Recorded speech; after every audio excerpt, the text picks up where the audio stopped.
कब इनका जो है इनकी आंखें बंद थी, वो चक्षु इनके खुले और इन्होंने लास्ट में ईवीएम को ब्लेम किया।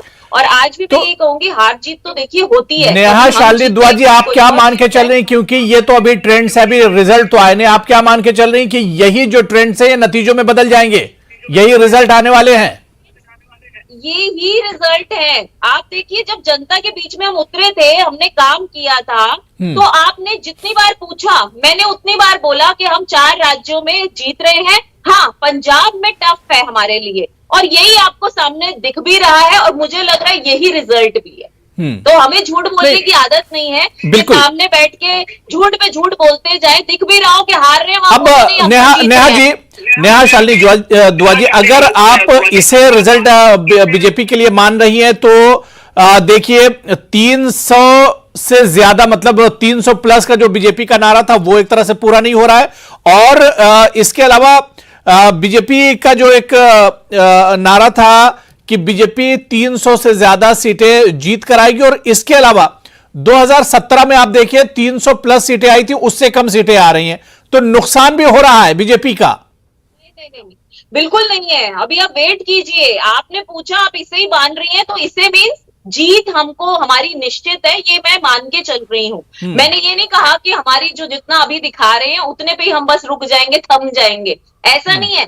ये एक सुनामी, एक लहर है योगी बाबा की जो चल चुकी है, और मोदी जी की। ये जनता ने हमें योगी जी और मोदी जी की जोड़ी को, जिसे कहते हैं, स्टैंप लगा के दिए है कि हमें यही चाहिए, यही केंद्र में चाहिए, यही हर राज्य में चाहिए। और यही रीजन है कि हर राज्य में हम जीत ही रहे हैं, फिर चाहे वो उत्तराखंड हो, चाहे गोवा हो, चाहे मणिपुर हो, और चाहे देखिए यूपी में तो बम्पर जीत है, पंजाब में मैंने चलिए, लेकिन अभी आप मानती कि इसमें हमें थोड़ा सा भी और इंतजार करना होगा अभी, क्योंकि नतीजे आना बाकी, इसमें थोड़ा सा इंतजार करना होगा।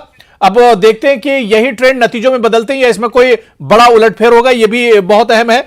हसीब जामई जी, जो कि पॉलिटिकल एनालिस्ट हैं, वो भी मेरे साथ चर्चा में जुड़ चुके हैं। हसीब जामई जी, आपका भी बहुत इस्तकबाल है। मैं अनिल मिश्रा जी आपके पास सर आना चाहूंगा। अनिल मिश्रा जी, अभी तक के जो रुझानात हैं, क्या आपको लगता है कि समाजवादी पार्टी या उसके अलायंस के लिए यह मायूस कुन है? और अगर इसी तरह से इन्हीं रुझानात पे नतीजे आते हैं तो एक बार फिर से बीजेपी की सरकार बन रही यूपी में?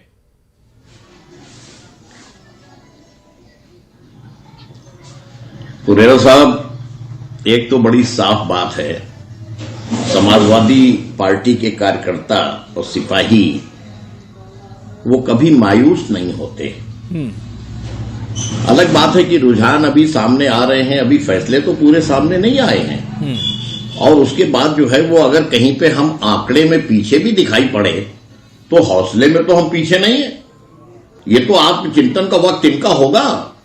और इस वक्त रोकना चाहूंगा, इस वक्त की सबसे बड़ी खबर, पंजाब से पहला नतीजा न्यूज 18 उर्दू के पास आ गया है।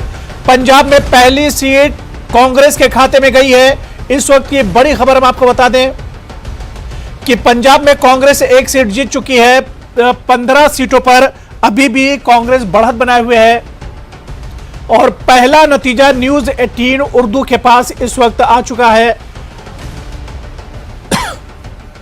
माफ कीजिएगा।